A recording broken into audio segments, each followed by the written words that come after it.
Fala, minha galera do canal Audiolivros. E antes da gente começar o audiolivro de hoje, eu vou pedir para você se inscrever no canal, ativar o sininho das notificações, para você ficar a par de todos os nossos vídeos. Aqui, gente, são vídeos 3 vezes por semana. Beleza? Quinta, sexta e sábado. Para o apartamento no Beco, estava presa por porte de heroína e prostituição. Seus pais eram basicamente viciados funcionais e a família mantinha um verniz de normalidade. Iam acampar todo verão e nas noites de sexta-feira costumavam ir aos jogos de softball dos irmãos dele. Quando Travis tinha 4 anos, foi a Disneyland com o pai e foi fotografado pela primeira vez na vida por um empregado da Disney. A câmera da família tinha sido vendida a uma loja de penhores alguns anos antes. Na manhã da overdose, Travis e seu irmão estavam brincando na sala, em cima dos cobertores, que eles estendiam no chão toda a noite para dormir. O pai de Travis estava se preparando para fazer panquecas, quando entrou no banheiro, levando a meia comprida, que continha sua agulha, colher, isqueiro e cotonetes. Uns poucos minutos depois, ele saiu, abriu a geladeira para pegar os ovos e desabou no chão. Quando os meninos entraram correndo, o pai estava tendo convulsões, o rosto ficando azul. Os irmãos de Travis já tinham visto uma overdose antes e conheciam o esquema. Seu irmão deitou o pai de lado, a irmã abriu a boca dele para garantir que ele não engasgaria com a própria língua e mandou Travis correr até a casa ao lado, pedir para usar o telefone do vizinho e ligar para o 911. Meu nome é Travis. Meu pai desmaiou e a gente não sabe o que aconteceu. Ele não está respirando. Travis mentiu para o atendente da polícia. Mesmo com 9 anos, ele sabia que o pai estava inconsciente. Não queria dizer aquilo na frente do vizinho. 3 anos antes, um dos amigos de seu pai morrera no porão deles depois de se picar. Quando os paramédicos chegaram para levar o corpo embora, os vizinhos ficaram olhando assustados para Travis e a irmã, enquanto seguravam a porta aberta para a maca passar. Um dos vizinhos tinha um primo, cujo filho estava na classe dele, e logo todo mundo na escola já estava sabendo. Depois de desligar o telefone, Travis andou até o final do beco e ficou esperando a ambulância. O pai foi tratado no hospital naquela manhã, indiciado na delegacia à tarde, e já estava em casa de novo, na hora do jantar. Ele fez espaguete. Travis completou 10 anos, umas poucas semanas depois. Quando Travis tinha 16 anos, largou o ensino médio. Eu estava cansado de ser chamado de bicha. Ele disse, cansado de as pessoas me seguirem até a casa e me jogarem coisas. Parecia que tudo era mesmo demais para mim. Era mais fácil largar tudo aquilo e ir para outro lugar. Ele mudou-se para Fresno, 2 horas ao sul, e conseguiu o emprego num lava-rápido. Foi despedido por insubordinação. Depois arranjou empregos no McDonald's e na Hollywood Video. Mas, quando os clientes eram mal educados, eu queria meu molho barbecue, seu imbecil. Ele perdia o controle. Sai do meu drive-thru! Ele gritou para uma mulher jogando nuggets no carro dela antes que o gerente o puxasse para dentro. Às vezes ficava tão perturbado que começava a chorar no meio do expediente. Travis muitas vezes chegava atrasado ou tirava um dia de folga sem motivo algum. De manhã, gritava para sua imagem no espelho. Ordenava a si mesmo ser uma pessoa melhor, aguentar o tranco. Mas ele não conseguia se dar bem com as pessoas e não era forte o bastante para suportar o fluxo constante de críticas e insultos. Quando a fila do caixa dele ficava longa demais e o gerente gritava com ele, as mãos de Travis começavam a tremer e ele sentia falta de ar.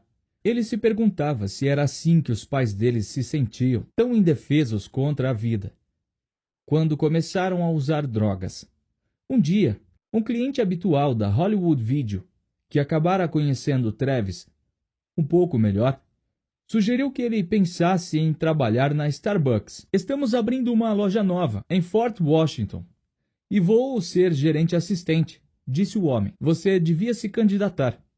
1 mês depois, Travis estava trabalhando como barista no turno da manhã. Isso foi há 6 anos. Hoje, aos 25 anos, Travis é gerente de 2 Starbucks, onde supervisiona 40 empregados e é responsável por um faturamento que supera os 2 milhões de dólares ao ano.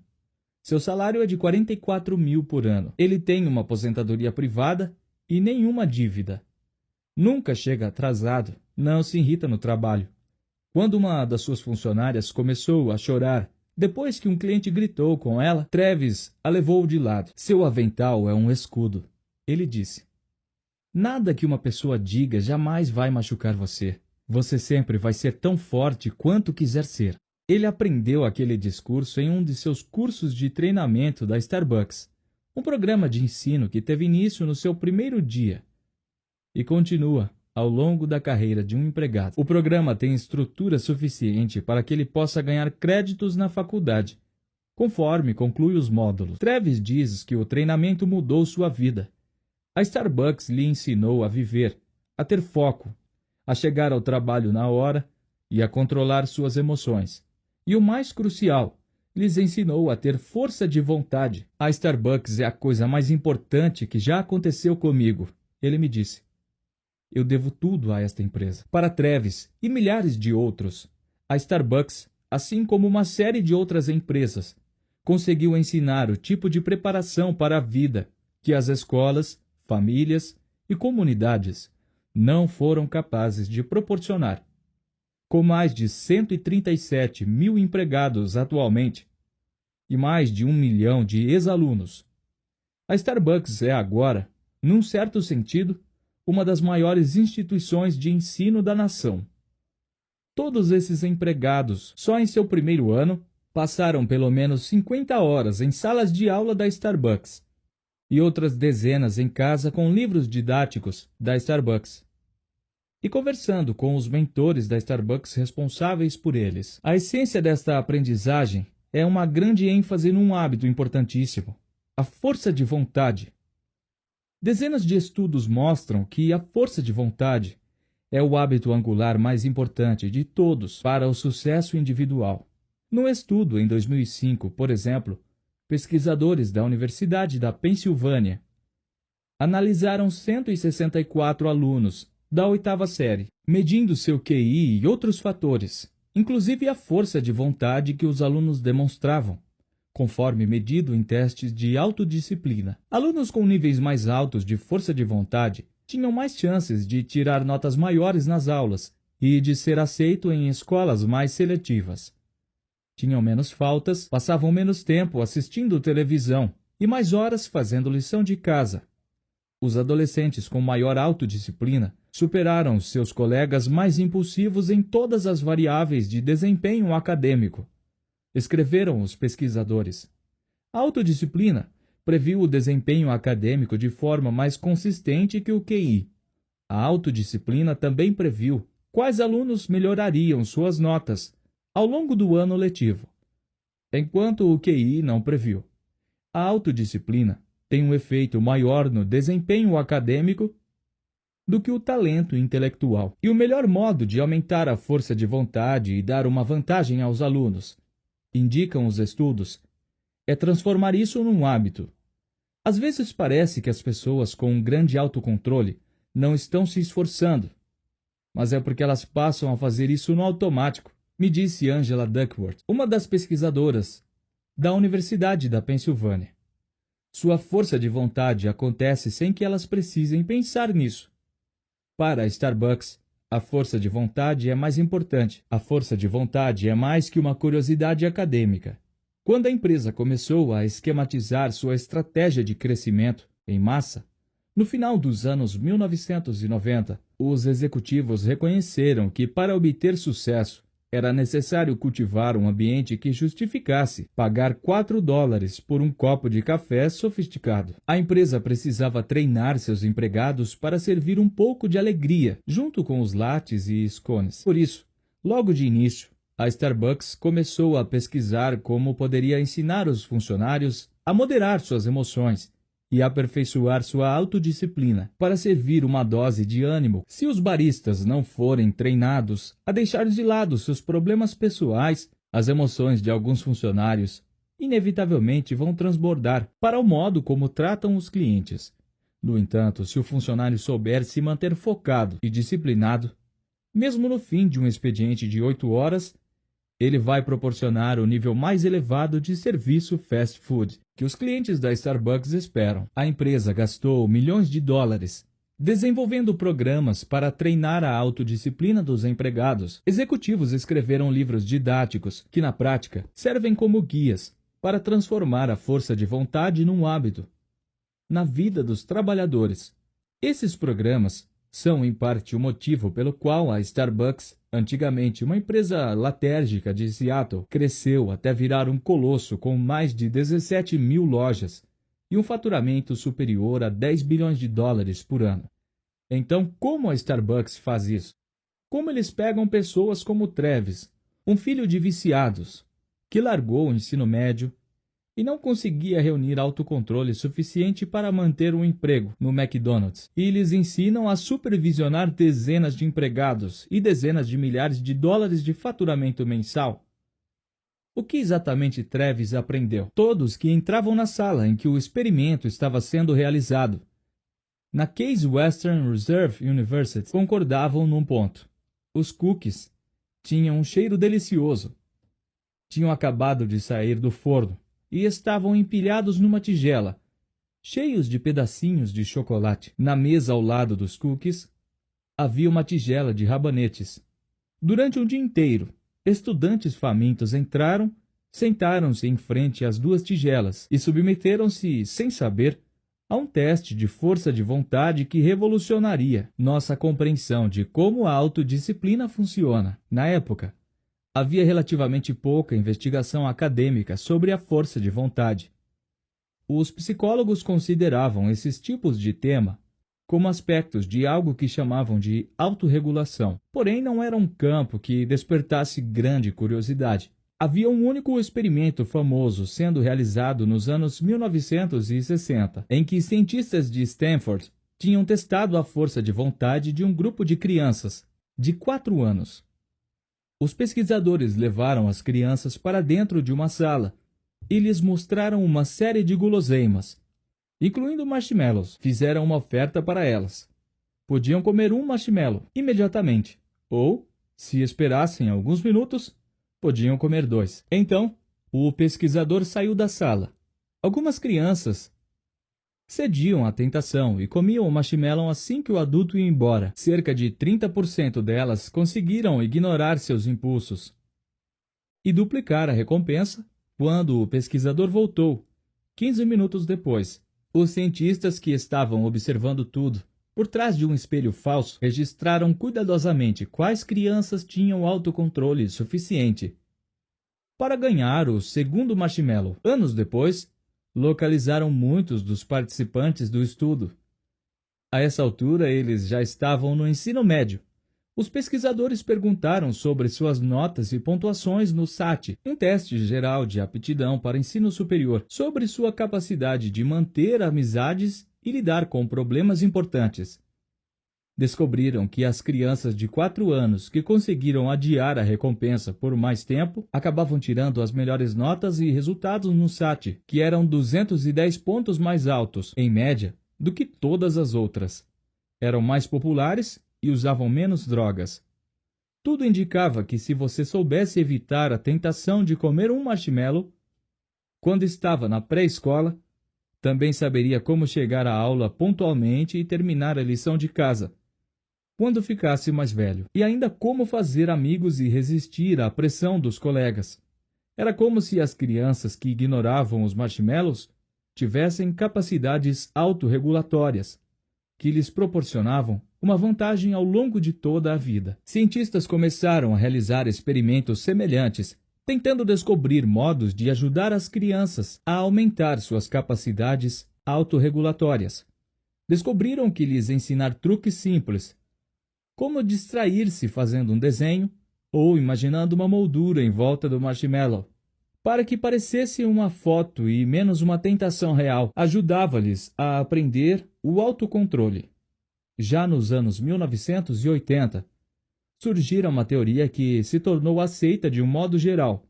A força de vontade é uma habilidade que se pode aprender, algo que pode ser ensinado, assim como as crianças aprendem matemática e a dizer obrigado. Mas as verbas para esses estudos eram escassas. O tema da força de vontade não estava em voga. Muitos dos cientistas de Stanford mudaram para outras áreas de pesquisa. No entanto, quando um grupo de doutores em psicologia da Case Western, um dos quais se chamava Mark Muraven, descobriu esses estudos no meio da década de 1990, começaram a fazer perguntas que os pesquisadores anteriores pareciam ter deixado sem resposta. Para Muraven, este modelo de força de vontade como habilidade não era uma explicação satisfatória. Uma habilidade, afinal, é algo que permanece constante de um dia para o outro. Se você tem a habilidade de fazer uma omelete na quarta-feira, ainda saberá fazê-la na sexta-feira. Na experiência de Muraven, no entanto, a sensação era de que ele se esquecia de exercer sua força de vontade o tempo todo. Havia noites em que voltava do trabalho e não tinha dificuldade alguma de sair para correr. Em outras, não conseguia fazer nada além de deitar no sofá e assistir televisão. Era como se seu cérebro, ou pelo menos a parte responsável por fazer com que ele se exercitasse, tivesse esquecido como reunir a força de vontade necessária para que ele saísse de casa. Em alguns dias, ele comia coisas saudáveis. Em outros, quando estava cansado, saqueava as máquinas de comida e se empanturrava de doces e batata frita. Se a força de vontade é uma habilidade, perguntava-se Muraven, então por que ela não permanece constante de um dia para o outro? Ele suspeitava que essa força era mais complexa que os experimentos mais antigos haviam revelado. Mas como se testa isso num laboratório? A solução de Muraven foi o laboratório contendo uma tigela de cookies recém-assados e uma tigela de rabanetes. A sala era basicamente um closet com um espelho falso, equipada com uma mesa, uma cadeira de madeira, um sininho e um pequeno forno elétrico. 67 graduandos foram recrutados e instruídos a pular uma refeição, um por um. Os participantes sentaram-se diante das duas tigelas. O objetivo desse experimento é testar a percepção de gosto, dizia uma pesquisadora para cada estudante, o que não era verdade.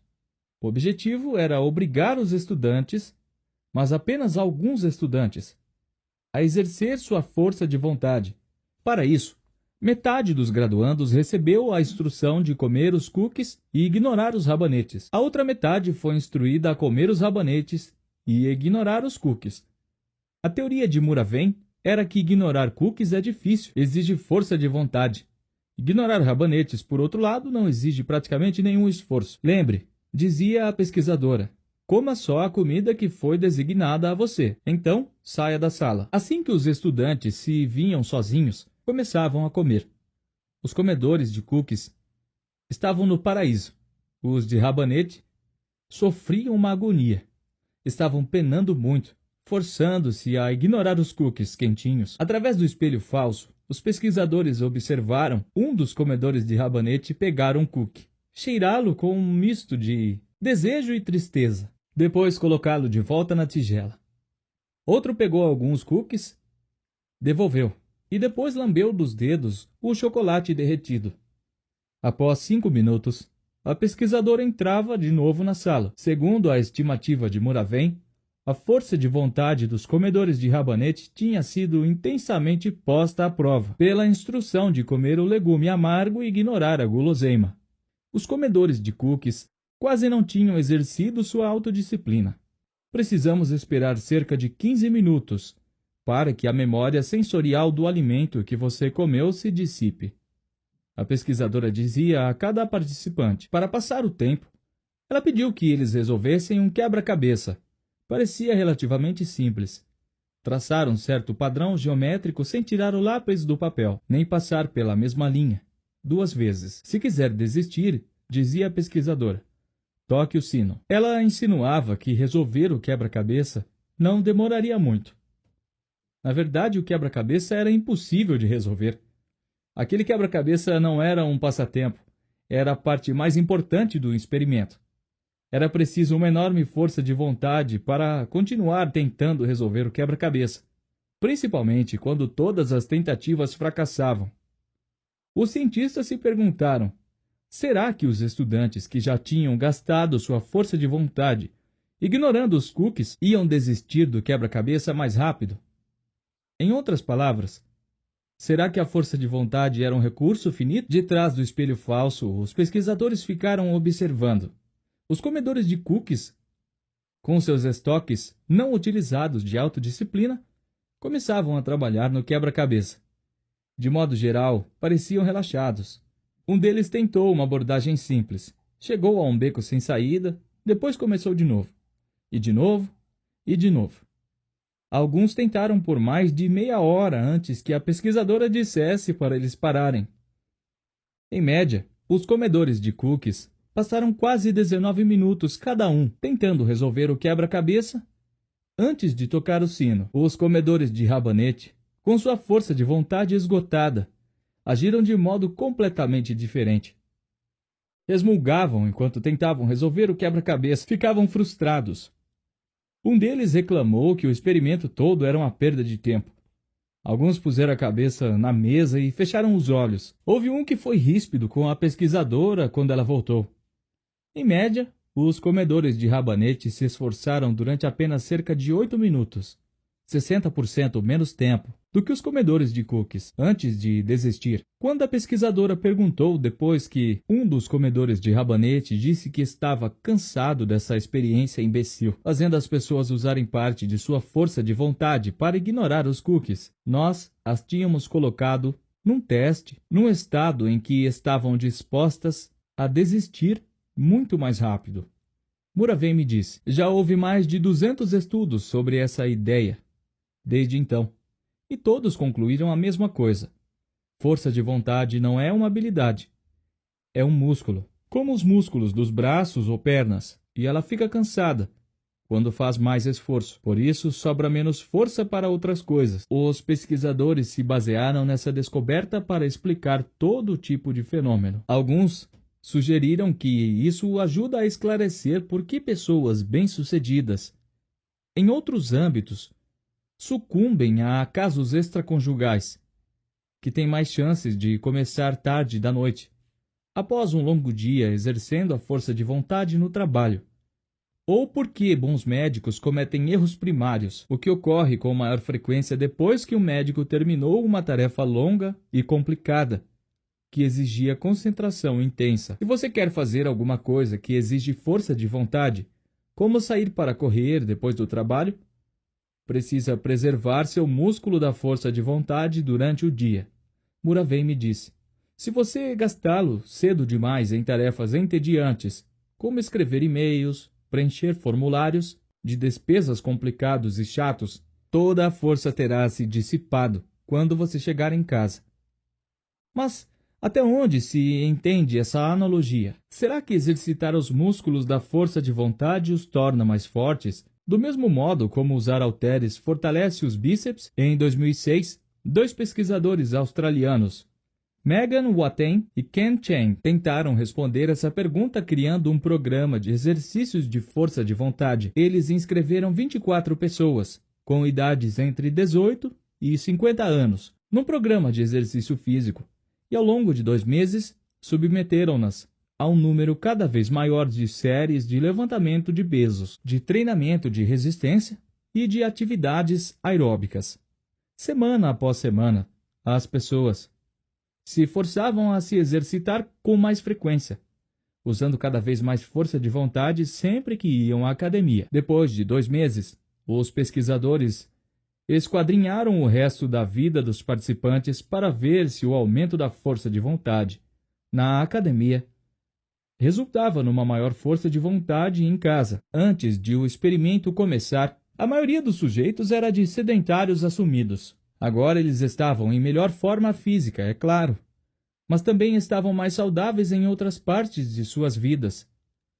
Quanto mais tempo passavam na academia, menos cigarros fumavam e menos álcool, cafeína e comida gordurosa consumiam. Estavam dedicando mais horas à lição de casa e menos à televisão. Estavam menos deprimidos.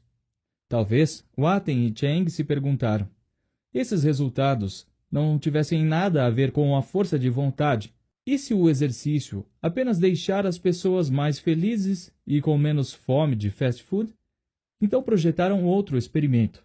Desta vez, inscreveram 29 pessoas num programa de gerenciamento de dinheiro de 4 meses. Definiram metas de poupança e pediram aos participantes que se privassem de luxos, tais como comer em restaurantes ou ir a cinema. Pediu-se aos participantes que mantivessem registros detalhados de tudo o que compravam. O que foi maçante no começo, mas, por fim, as pessoas desenvolveram a autodisciplina necessária para anotar cada compra. As finanças dos participantes melhoraram conforme eles avançavam no programa. E o mais surpreendente, eles também fumaram menos cigarros e beberam menos álcool e cafeína. Em média, 2 xícaras de café a menos, 2 cervejas a menos. Entre os fumantes, 15 cigarros a menos por dia. Comeram menos comida industrializada e ficaram mais produtivos no trabalho e na escola. Era como o estudo dos exercícios físicos. Conforme as pessoas fortaleciam seus músculos da força de vontade, numa parte da vida, na academia ou num programa de gerenciamento de dinheiro, essa força transbordava para o que eles comiam ou para seu empenho no trabalho. Uma vez que a força de vontade se tornava mais poderosa, ela afetava tudo. Watten e Cheng fizeram mais um experimento. Inscreveram 45 estudantes num programa de melhoria acadêmica, focado em criar hábitos de estudo. Previsivelmente, a capacidade de aprendizagem dos participantes melhorou. E os estudantes também fumaram menos, beberam menos, assistiram menos televisão, se exercitaram mais e se alimentaram de forma mais saudável, embora todas essas coisas jamais tivessem sido mencionadas no programa acadêmico. Novamente, conforme seus músculos da força de vontade se desenvolveram, os bons hábitos pareceram transbordar para outras partes de sua vida. Quando você aprende a se forçar a ir à academia, a começar sua lição de casa, ou a comer uma salada em vez de um hambúrguer, parte do que está acontecendo é que você está mudando o modo como pensa, disse Todd Hederton, um pesquisador de Dartmouth que trabalhou em estudos sobre a força de vontade. As pessoas aprendem a controlar melhor seus impulsos, aprendem a se distrair das tentações. E uma vez que você entrou nesse suco criado pela força de vontade, seu cérebro tem prática em ajudar você a se concentrar num objetivo. Há agora centenas de pesquisadores em quase todas as principais universidades, estudando a força de vontade. Escolas públicas e independentes da Filadélfia, Seattle, Nova York e de outras cidades começaram a incorporar aulas de desenvolvimento da força de vontade aos seus currículos no KIPP ou Knowledge Power Program. Programa Conhecimento é Poder. Um grupo de escolas independentes que atende a estudantes de baixa renda em todo o país. Ensinar autocontrole é parte da filosofia das escolas. Uma escola KIPP da Filadélfia deu aos seus alunos camisetas com os dizeres: "Não coma o marshmallow". Muitas dessas escolas elevaram drasticamente as pontuações dos alunos nas provas. É por isso que colocar as crianças em aula de piano ou esportes é tão importante. Não tem nada a ver com criar um bom músico ou um craque de futebol de 5 anos, disse Hederton. Quando você aprende a se obrigar a praticar durante 1 hora ou correr 15 voltas, começa a construir força de autocontrole. Um menino de 5 anos capaz de seguir a bola durante 10 minutos se torna um aluno de 6ª série que pode começar a lição de casa na hora certa. Conforme as pesquisas sobre a força de vontade foram se tornando um assunto em alta nas publicações científicas e em artigos de jornal, isso começou a transbordar para o mundo corporativo. Nos Estados Unidos, empresas como Starbucks e a Gap, Walmart ou quaisquer outros negócios que dependem de funcionários recém-contratados. E se você quer se tornar um dos nossos patrocinadores para fazer o canal crescer e evoluir mais a cada dia, que também é bom que dá uma motivação para a gente, né, gente? Que nós estamos vendo que vocês estão gostando do nosso conteúdo, tá querendo sempre mais e mais, e assim motiva a gente a entregar sempre mais para vocês. beleza? Eu vou deixar o link aqui na descrição para ver como você pode se tornar um dos nossos patrocinadores, tá certo? E chega de enrolação, né? Vamos direto para o nosso audiolivro. Aproveite, se você gostou, não esqueça, larga o dedo no like, coloca um comentário maneiro aí, compartilha no grupo da família, hein? Vamos que vamos. Enfrentam todas um problema em comum, por mais que seus funcionários queiram fazer um bom trabalho. Muitos fracassam porque carecem de autodisciplina. Chegam atrasados, brigam com clientes mal educados, distraem-se ou são sugados para dentro de dramas no local de trabalho. Pedem demissão sem motivo algum. Para vários funcionários, a Starbucks é a primeira experiência profissional, disse Christine Deputz, que ajudou a supervisionar os programas de treinamento da empresa durante mais de uma década. Se seus pais ou professores vêm dizendo a você o que fazer sua vida inteira, e de repente há clientes gritando e seu chefe está ocupado demais para orientá-lo, isso pode ser realmente assoberbante. Muitas pessoas não conseguem fazer a transição. Então tentamos descobrir um jeito de dar a nossos empregados a autodisciplina que não aprenderam no ensino médio. Mas quando empresas como a Starbucks tentaram aplicar ao local de trabalho as lições de força de vontade extraídas dos estudos sobre rabanetes e cookies e sobre exercícios físicos, encontraram dificuldades. Financiaram aulas de perda de peso e ofereceram aos funcionários mensalidades grátis em academias, na esperança de que os benefícios transbordassem para o modo de como eles serviam café. A frequência era irregular. Os funcionários reclamavam que era difícil ficar sentado assistindo à aula ou ir à academia depois de um dia inteiro de trabalho. Se uma pessoa tem problema de autodisciplina no trabalho, provavelmente também vai ter dificuldade de frequentar um programa projetado para fortalecer sua autodisciplina depois do trabalho, disse Muravem. Mas a Starbucks estava decidida a resolver este problema. Em 2007, no auge de sua expansão, a empresa estava abrindo 7 lojas novas por dia e contratando até 1.500 funcionários por semana, treiná-los para se destacar no atendimento ao cliente, para chegar na hora, não se irritar com os clientes e servir a todos com um sorriso, ainda lembrando os pedidos de cada um e, se possível, seu nome. Era essencial. As pessoas esperam que um latte caro seja servido com um certo brilho. Não estamos no ramo de café servindo pessoas, me disse Howard Behar, ex-presidente da Starbucks. Estamos no ramo das pessoas servindo café. Todo o nosso modelo de empresa é baseado num atendimento espetacular. Sem isso, estamos perdidos.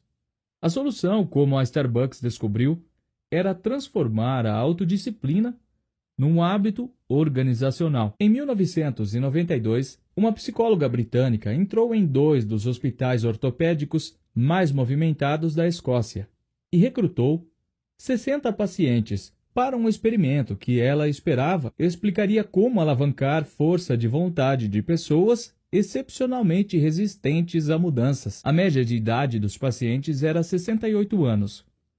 A maioria ganhava menos de $10.000 por ano e não tinha mais que um diploma de ensino médio. Todos eles haviam passado recentemente por cirurgias de implantação de prótese no quadril ou joelho, mas por serem relativamente pobres e pouco escolarizados, muitos tinham esperado anos para fazer a operação. Eram aposentados, mecânicos idosos e balconistas de lojas. Estavam nos últimos capítulos da vida. E a maioria não tinha vontade de pegar um novo livro. Recuperar-se de uma cirurgia no quadril ou no joelho é algo incrivelmente penoso. A operação envolve cortar músculos das articulações e serrar ossos. Durante a recuperação, os menores movimentos, mudar de posição na cama ou dobrar uma articulação, podem ser excruciantes.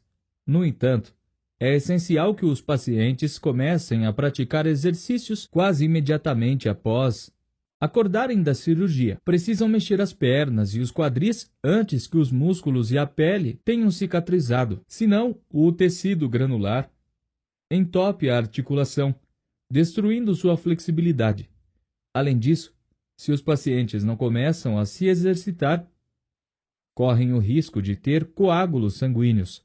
Mas a agonia é tão extrema que é comum as pessoas faltarem às sessões de reabilitação. Os pacientes, principalmente os idosos, muitas vezes se recusam a obedecer às ordens do médico. Os participantes do estudo escocês eram os tipos de pessoas com mais chances de fracassar na reabilitação. A cientista que realizou o experimento queria ver se era possível ajudá-los a tomar as rédeas de sua força de vontade. Após cada cirurgia, ela dava ao paciente um folheto que detalhava seu cronograma de reabilitação. E no verso havia 13 páginas adicionais, uma para cada semana, com espaços em branco e instruções. Minhas metas para esta semana são: escreva exatamente o que você vai fazer. Por exemplo, se você vai sair para caminhar esta semana, anote onde e quando vai caminhar. Ela pediu aos pacientes que preenchessem cada uma dessas páginas com planos específicos. Então comparou a recuperação dos que escreveram metas com a de outro grupo de pacientes que tinha recebido os mesmos folhetos, mas não escreveram nada. Parece absurdo pensar que o ato de dar às pessoas alguns pedaços de papel em branco pode fazer uma diferença na rapidez com que elas se recuperem de uma cirurgia. Mas quando a pesquisadora visitou os pacientes 3 meses depois, descobriu uma diferença marcante entre os dois grupos. Os pacientes que tinham escrito planos em seus folhetos haviam começado a andar quase 2 vezes mais rápido do que os que não tinham. Eles começaram a sentar e levantar da cadeira sem ajuda, quase 3 vezes mais rápido. Estavam calçando os sapatos, lavando roupa e preparando refeições mais depressa que os pacientes que não tinham anotado previamente suas metas. A psicóloga queria entender por quê. Ela examinou os folhetos e descobriu que a maior parte das páginas em branco tinha sido preenchida com planos específicos e detalhados sobre os aspectos mais mundanos da recuperação. Um paciente, por exemplo, escrevera: "Vou andar até o ponto de ônibus amanhã para encontrar minha esposa quando ela chegar do trabalho." E então anotara a que horas ela iria sair, o caminho que faria, o que vestiria, qual casaco iria levar se estivesse chovendo e que pílulas tomaria se a dor ficasse intolerável. Outro paciente, num estudo semelhante, escreveu uma série de cronogramas muito específicos, referentes aos exercícios que faria toda vez que fosse ao banheiro. O terceiro escreveu um itinerário detalhado, minuto a minuto, para dar uma volta no quarteirão. Examinando cuidadosamente os folhetos, a psicóloga viu que muitos dos planos tinham algo em comum. Eram focados em como os pacientes lidariam com um momento específico de dor prevista. O homem que se exercitava a caminho do banheiro, por exemplo, sabia que cada vez que levantava do sofá, a dor era excruciante. Por isso, escreveu um plano para lidar com ela. Automaticamente dar o primeiro passo, logo de cara, para não sofrer a tentação de sentar outra vez. O paciente que encontrava a mulher no ponto de ônibus tinha medo das tardes, porque aquele passeio era o mais comprido e mais doloroso de cada dia. Então detalhava cada obstáculo com o qual pudesse se deparar e achava uma solução com antecedência. Dizendo de outro modo, os planos dos pacientes eram criados em volta de pontos de inflexão, quando sabiam que sua dor, e com ela a tentação de desistir, atingiria seu ponto máximo. Os pacientes estavam dizendo a si mesmos como passariam por cima do obstáculo. Cada um deles, intuitivamente, pôs em prática as mesmas regras que Claude Hopkins usara para vender a Pepsodent. Identificaram deixas simples e recompensas óbvias. O homem que encontrava sua mulher no ponto de ônibus, por exemplo, identificou uma deixa fácil. São 13h30, ela está vindo para casa. E definiu claramente sua recompensa. Querida, estou aqui. Quando surgia a tentação de desistir no meio da caminhada, o paciente era capaz de ignorá-la, pois transformara a autodisciplina num hábito.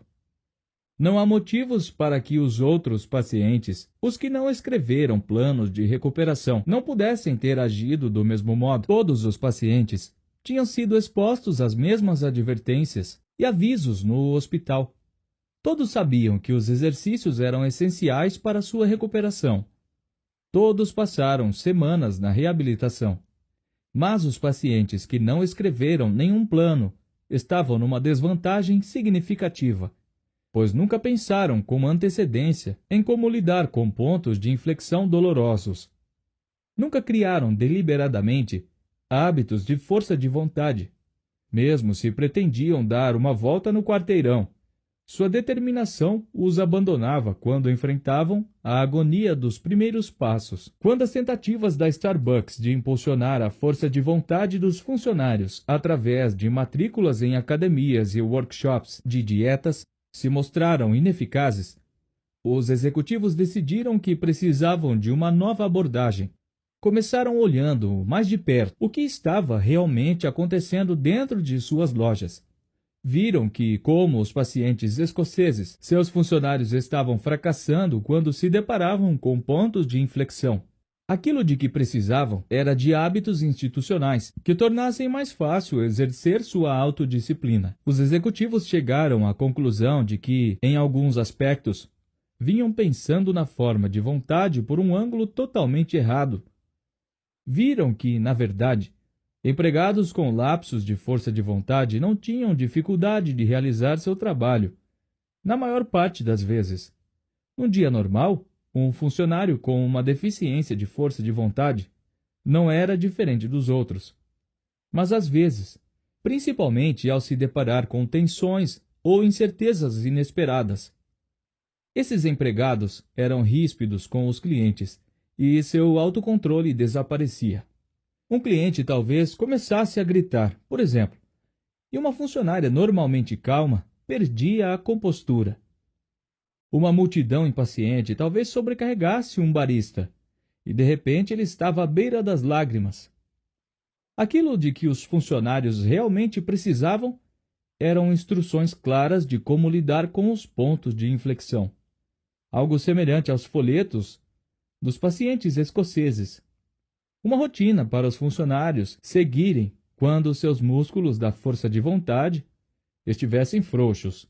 Por isso, a empresa desenvolveu novos materiais de treinamento que descreviam rotinas para os funcionários usarem quando enfrentassem turbulências. Os manuais ensinavam os funcionários a reagir a deixas específicas, como um cliente gritando ou uma fila comprida no caixa. Os gerentes praticavam com os empregados, ensaiando com eles até que as reações se tornassem automáticas. A empresa identificou recompensas específicas. Um cliente grato, um elogio de um gerente, que os funcionários podiam esperar como prova de um trabalho bem feito. A Starbucks ensinou seus funcionários a lidar com momentos de adversidade, proporcionando-lhes loops de hábito de força de vontade. Quando Travis começou a trabalhar na Starbucks, por exemplo, seu gerente lhe apresentou os hábitos. Logo de cara, uma das coisas mais difíceis neste serviço é lidar com um cliente bravo. O gerente de Travis lhe disse: quando alguém vem e começa a gritar com você porque recebeu a bebida errada, qual a sua primeira reação? Não sei, disse Travis.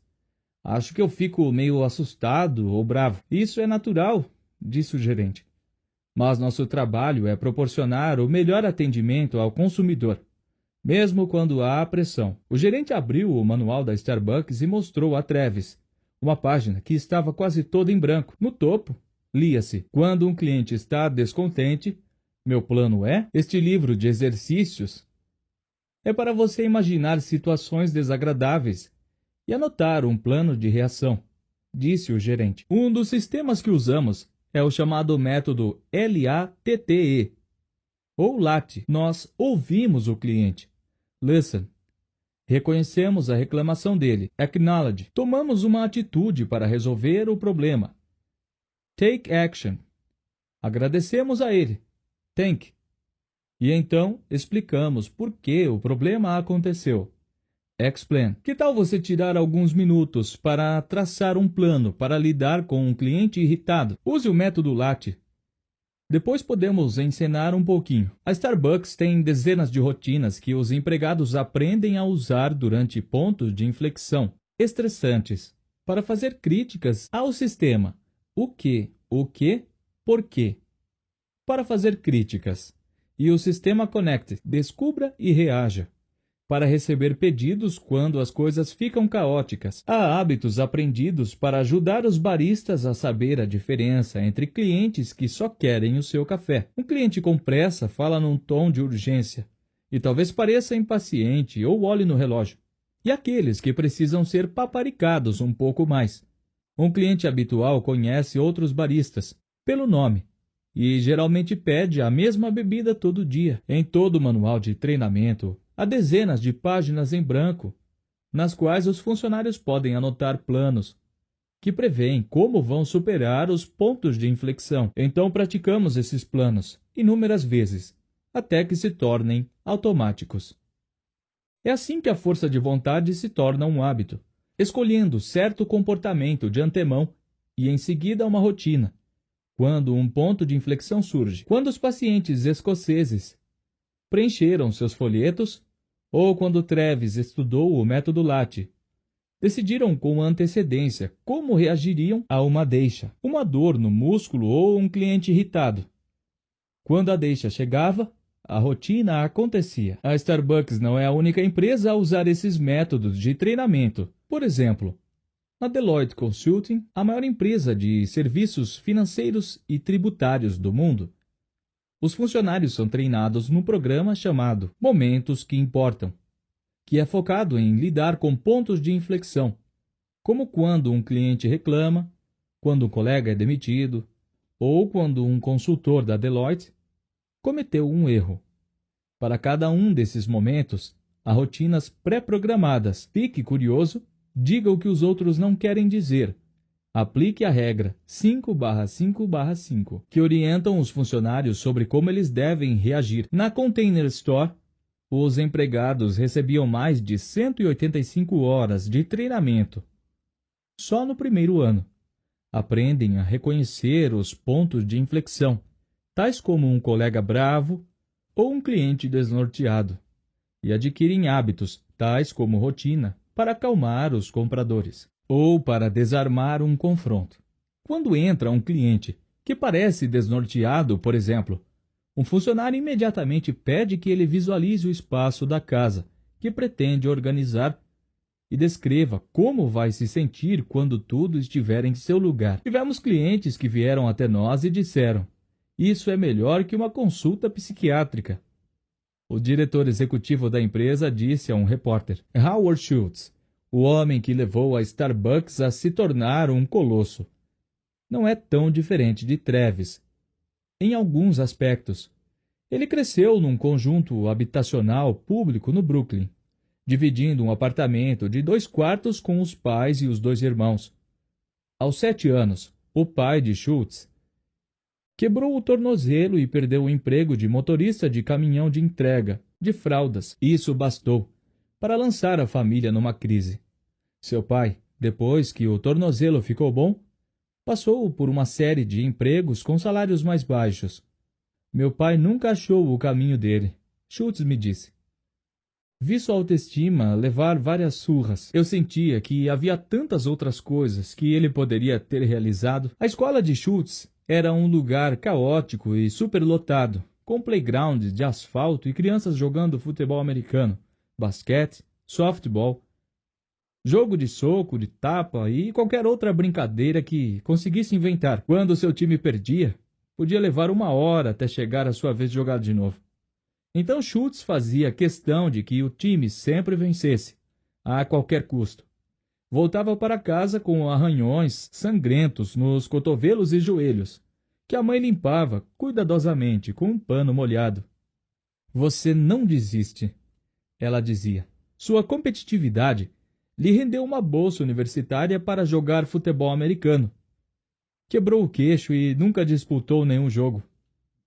Um diploma em comunicações e, por fim, um emprego como vendedor da Xerox em Nova York. Ele acordava toda manhã, ia para um novo prédio de escritórios em Midtown, pegava o elevador até o último andar, ia de porta em porta, perguntando educadamente se alguém tinha interesse em toner ou copiadoras.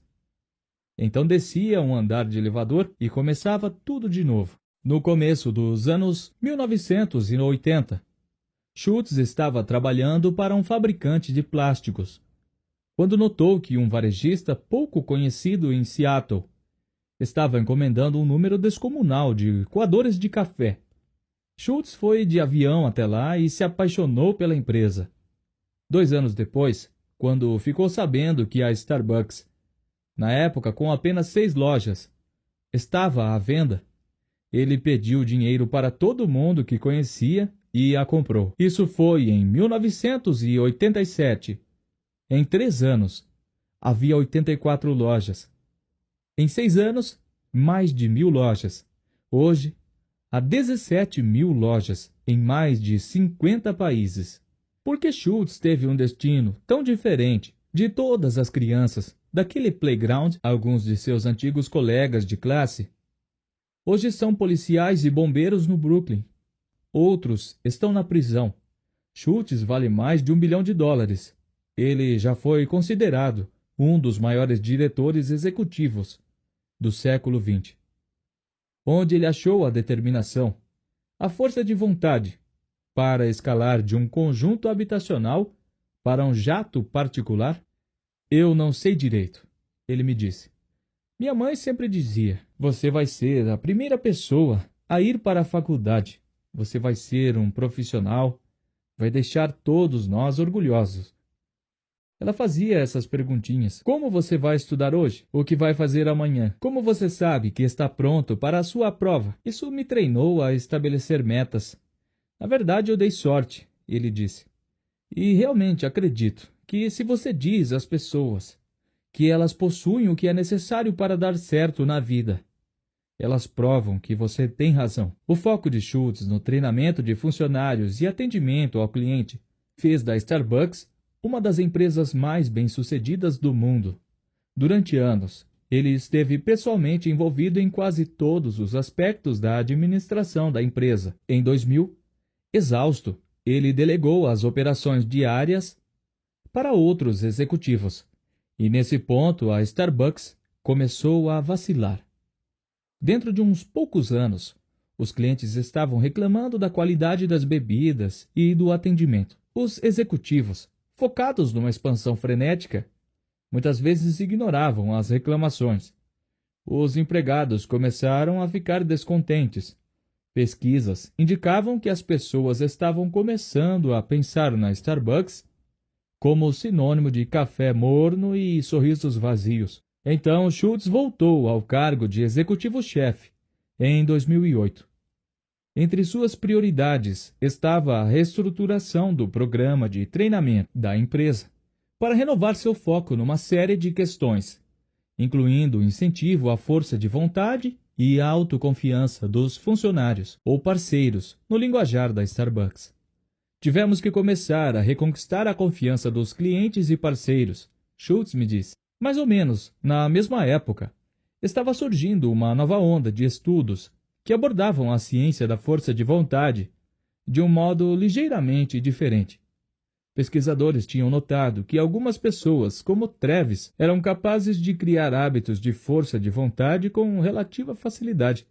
Outras, no entanto, penavam para isso, por mais treinamento e apoio que recebessem. O que estava causando a diferença?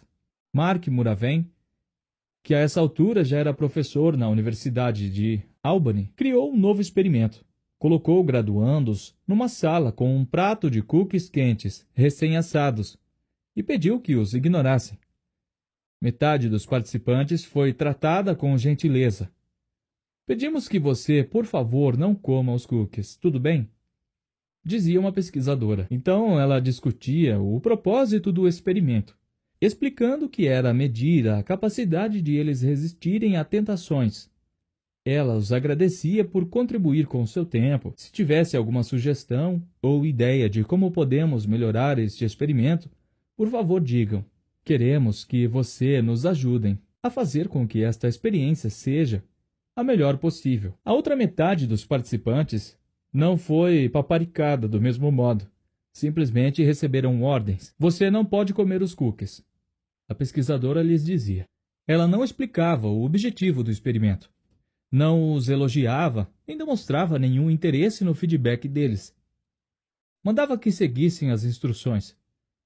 Vamos começar agora, ela dizia. Os estudantes de ambos os grupos tiveram que ignorar os cookies quentes durante 5 minutos, depois que a pesquisadora deixava a sala. Nenhum deles cedeu à tentação. Então a pesquisadora voltou, pediu que cada estudante olhasse para um monitor de computador. Ele estava programado para piscar números na tela, um por vez, por 500 milissegundos cada um. Pediu-se aos participantes que apresentassem a barra de espaço toda vez que vissem um 6, seguido de um 4. Este se tornou um método padrão para medir a força de vontade. Prestar atenção à sequência monótona de números piscando exige um foco parecido com o de tentar resolver um quebra-cabeça impossível. Os estudantes que tinham sido tratados com gentileza se saíram bem no teste do computador. Sempre que aparecia um 6 seguido de um 4, eles batiam na barra de espaço. Conseguiram manter o foco durante todos os 12 minutos. Apesar de ter ignorado os cookies, eles tinham força de vontade sobrando. Os estudantes que tinham sido tratados com rispidez, por outro lado, foram péssimos no teste.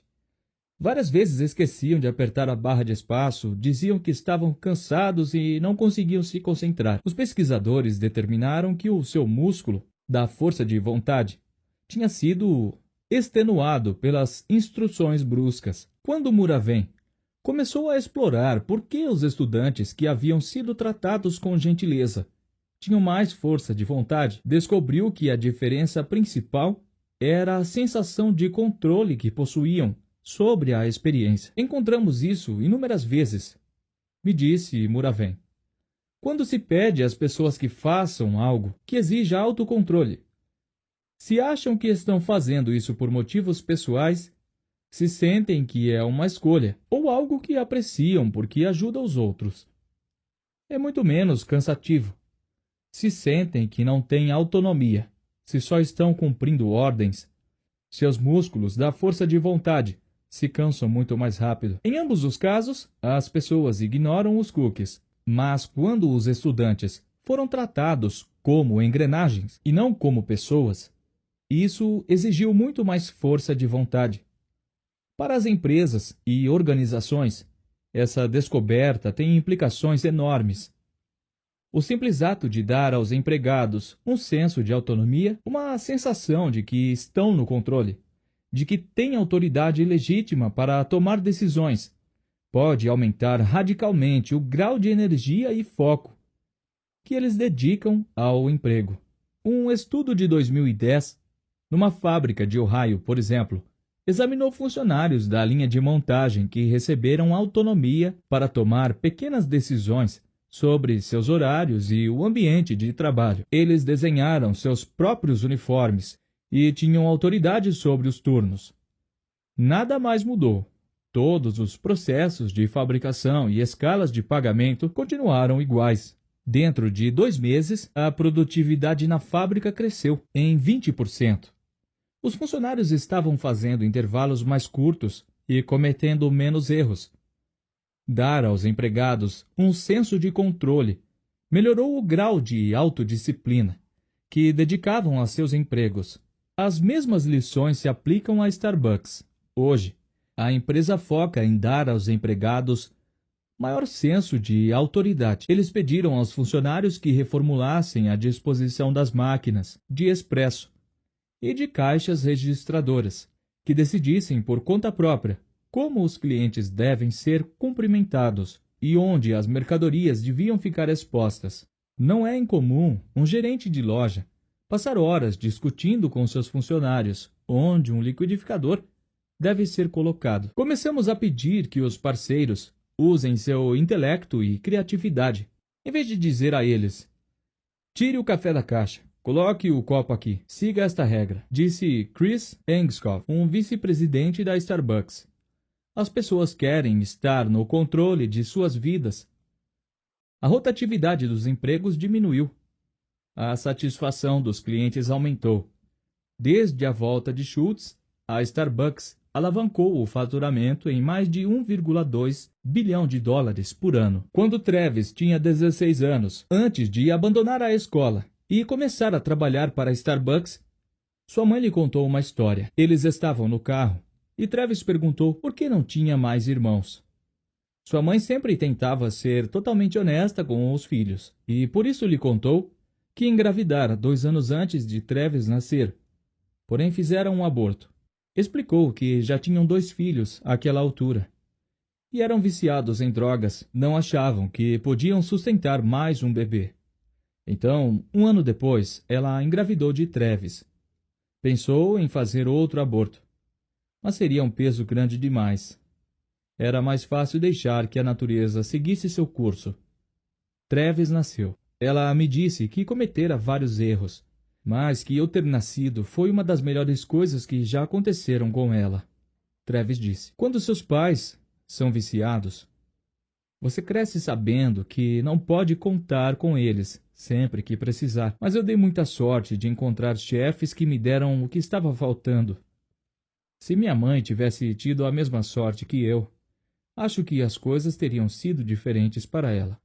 Uns poucos anos depois dessa conversa, o pai de Travis telefonou para dizer que uma infecção entrara na corrente sanguínea da mãe dele, através de um dos lugares no braço em que ela costumava se picar. Travis pegou o carro e foi imediatamente ao hospital em Lodge.